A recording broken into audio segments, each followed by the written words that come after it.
Haleluya, puji Tuhan, salam sejahtera bagi kita semua keluarga besar GPDI El Shaddai Magelang. Kita berjumpa kembali dalam Renungan 79 hari ini. Mari Bapak Ibu yang ada di rumah dapat menyimak Alkitab masing-masing. Kita akan sama-sama belajar firman Tuhan. Kita akan sama-sama membuka Alkitab kita di dalam 1 Raja-Raja pasal 7 ayat 1 sampai ayat yang ketiga. Demikian bunyi firman Tuhan, 1 Raja-Raja 7 ayat 1 sampai ayat yang ketiga.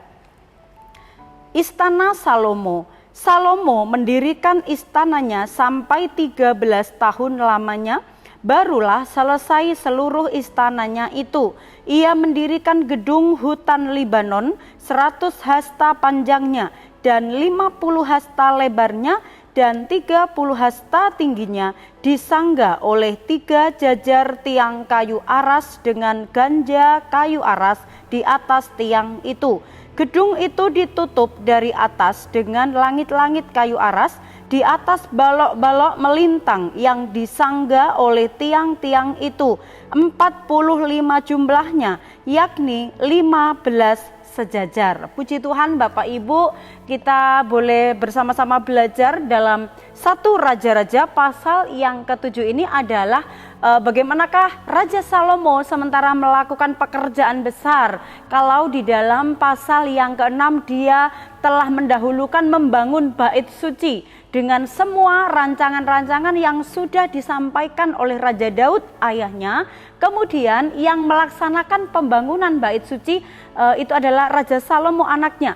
Nah, tidak berhenti sampai di situ bahwa Raja Salomo sebagai seorang pemimpin, sebagai seorang raja di tengah-tengah umat-umat Israel, dia tidak hanya membangun bait suci, tetapi dia juga membangun istana, tempat untuk dia diami dan juga tempat di mana dia akan menghakimi umat-umat Israel untuk dapat melakukan tugasnya sebagai seorang raja. Nah, kita belajar bagaimanakah proses pembangunan daripada istana Raja Salomo ini, Bapak Ibu.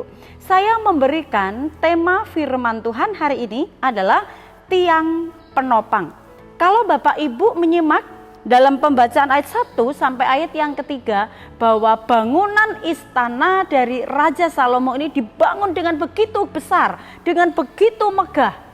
Namun kalau kita perhatikan di dalam bangunan yang dibuat oleh setiap manusia, entah itu bangunan kecil maupun bangunan besar, sudah pasti di dalamnya itu ada tiang-tiang penyangga.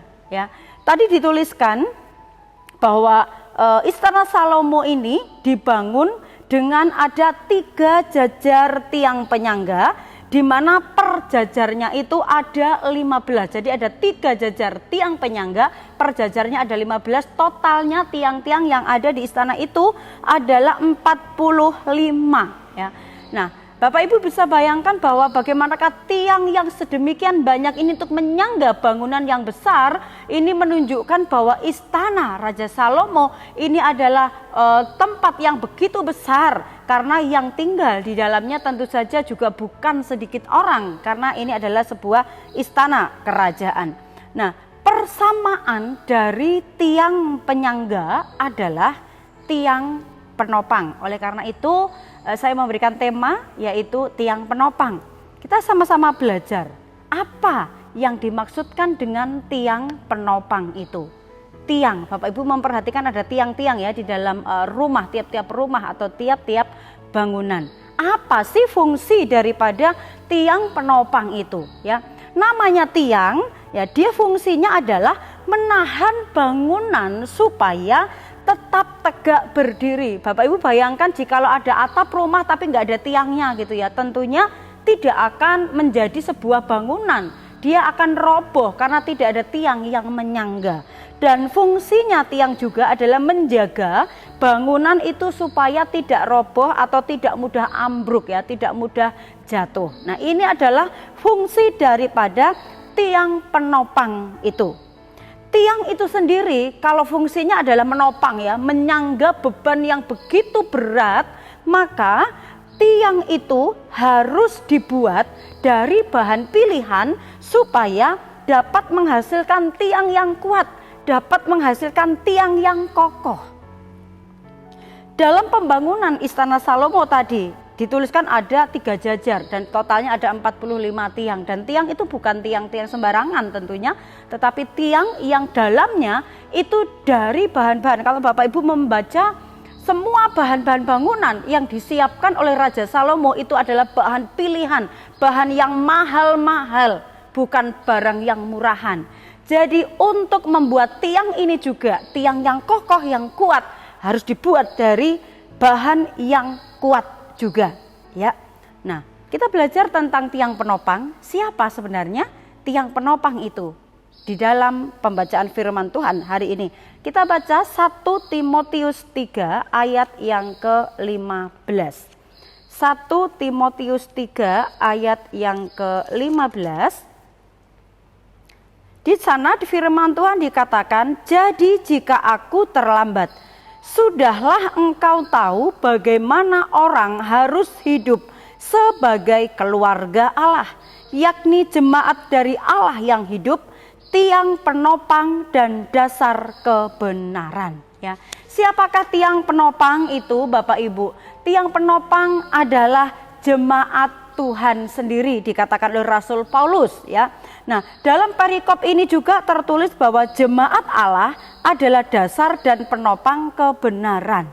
Kita, Bapak Ibu, keluarga besar GPDI LCAD Magelang diibaratkan seperti sebuah bangunan yang begitu besar yang di dalamnya tentunya ada tiang-tiang penopangnya. Kita, jemaat Tuhan, adalah tiang-tiang penopang bagi keluarga besar GPDI LCAD Magelang, bagi pelayanan pekerjaan Tuhan di tempat ini. Kalau ini ya, pelayanan yang besar ini diibaratkan seperti bangunan yang besar, di dalamnya harus ada tiang-tiang yang kuat supaya bangunan itu tetap kokoh, tidak runtuh, tidak mudah ambruk.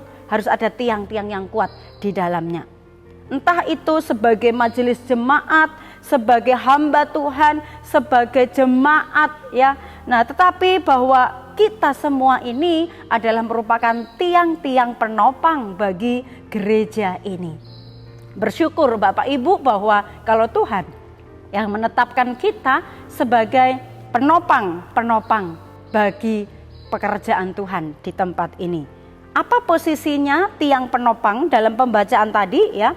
Dalam 1 Raja-Raja 7 kalau kembali di ayat yang kedua, posisi dari tiang-tiang bangunan istana Raja Salomo itu dikatakan berjajar. Tidak satu tempat memang, tetapi letaknya berjajar. Dalam bangunan itu ada letaknya masing-masing dalam jajaran-jajarannya. Artinya apa? Tiang itu bersama-sama, sama-sama nyangga, sama-sama menopang bangunan yang besar itu, bersama-sama dengan tiang yang lain, tidak berdiri sendiri. Bagaimana bangunan yang besar jikalau tiangnya cuma satu, Bapak Ibu? Tetapi di dalam pembangunan istana Raja Salomo ini dikatakan tiang-tiang itu ada 45 dan perjajarnya ada 15 tiang. Banyak sekali, ya. Itu berjajar bersama-sama, jadi tidak sendiri. Tidak ada yang lebih tinggi, saudara, dalam pekerjaan Tuhan. Ada gembala, ada staf gembala, ada majelis jemaat, ada pengerja, ada seluruh jemaat Tuhan. Di hadapan Tuhan itu kita sama. Kalau di dalam struktur organisasi memang ada pimpinan, ada gembala, staf gembala, majelis, itu hanyalah struktur organisasi. Tetapi di hadapan Tuhan kita semua sama. Kita bekerja melayani pekerjaan Tuhan. Dan kita supaya bangunan pekerjaan Tuhan ini kokoh, kuat, harus ada tiang-tiang di dalamnya yang dapat bekerja bersama-sama, berjajar bersama-sama, satu sama lainnya ditempatkan seperti posisi yang Tuhan tetapkan, bisa dapat bekerja bersama-sama, membangun bersatu hati. Dan pekerjaan Tuhan ini akan terus dapat berjalan dengan baik ketika tiang-tiang penopangnya itu dapat berjajar bersama-sama, bekerja bersama-sama, sehati, sepikir untuk kemajuan pekerjaan Tuhan. Bangunan ini akan kokoh, bangunan ini akan menyatakan kebesaran dan kemuliaan Tuhan karena di dalamnya ada tiang-tiang penopang yang baik. Tujuannya apa Bapak Ibu? Tujuannya adalah hanya supaya bangunan itu tetap kokoh. Pekerjaan Tuhan ini akan terus dapat kokoh, akan terus dapat berjalan jika di dalamnya ada tiang-tiang penopang yang kokoh dan kuat juga. Dalam 1 Korintus 15 ayat yang ke-58 firman Tuhan berkata demikian. Karena itu saudara-saudaraku yang kekasih, berdirilah teguh, jangan goyah, dan giatlah selalu dalam pekerjaan Tuhan, sebab kamu tahu bahwa dalam persekutuan dengan Tuhan jerih payahmu tidak sia-sia.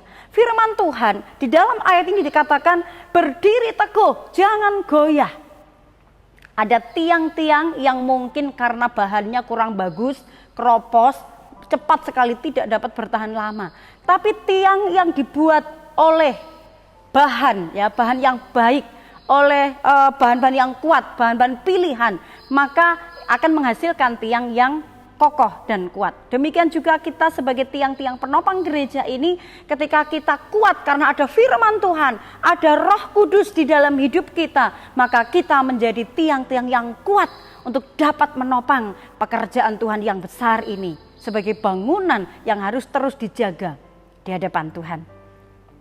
Yang harus dilakukan oleh kita sebagai tiang-tiang penopang pekerjaan Tuhan ini adalah kita menjadi tiang penopang yang baik, sebagaimana fungsinya untuk menopang bangunan yang besar ini. Kemudian sebagai tiang penopang kita harus berdiri teguh, tidak mudah goyah, artinya tidak mudah terpengaruh, juga tidak mudah mempengaruhi yang jelek, yang buruk, yang bisa merusak bangunan besar ini, pekerjaan Tuhan yang besar ini. Tetapi kita tetap memiliki pendirian yang kuat kepada kebenaran Allah. Tetap giat di dalam pekerjaan Tuhan, tetap giat bekerja, giat melayani untuk terus menopang pekerjaan Tuhan. Oleh sebab itu, Bapak Ibu, kalau kita sadar posisi kita sebagai tiang-tiang penopang bagi gereja ini, mari jadilah tiang penopang yang berfungsi sebagaimana mestinya, karena apa yang Tuhan sudah tempatkan kita tidak pernah salah. Karena kita pun menjadi pelayan-pelayan Tuhan, melakukan seperti apa yang Tuhan percayakan dalam setiap kehidupan kita. Tuhan memberkati, jadilah penopang yang baik, penopang yang terus menjaga pekerjaan Tuhan ini akan terus tetap berdiri dan untuk menyatakan kebesarannya Tuhan. Mari kita sama-sama tundukkan kepala, kita akan berdoa. Terima kasih Tuhan Yesus, kami bersyukur buat firman Tuhan.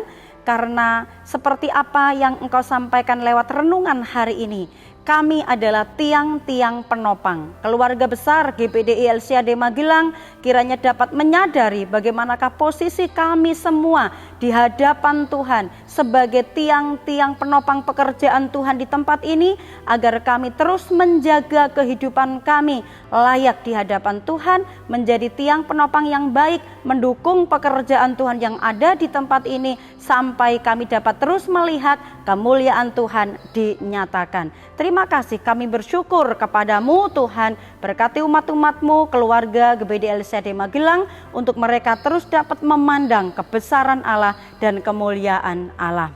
Siapakah Allah seperti Engkau yang mengampuni dosa dan yang memaafkan pelanggaran dari sisa-sisa milikmu sendiri, yang tidak bertahan dalam murka-Mu untuk seterusnya, melainkan berkenan kepada kasih setia? Biarlah Engkau kembali menyayangi keluarga besar GPDI LCAD Magelang, menghapuskan kesalahan-kesalahan keluarga GPDI LCAD Magelang ke dalam tubir laut. Terima kasih buat kasih setia dan pengampunan Tuhan. Kami percaya kami umat kesayangan-Mu senantiasa menerima anugerah, kemurahan, dan kebaikan dari Engkau. Kami terima firman-Mu dengan ucapan syukur dalam nama Tuhan Yesus Kristus. Haleluya. Amin.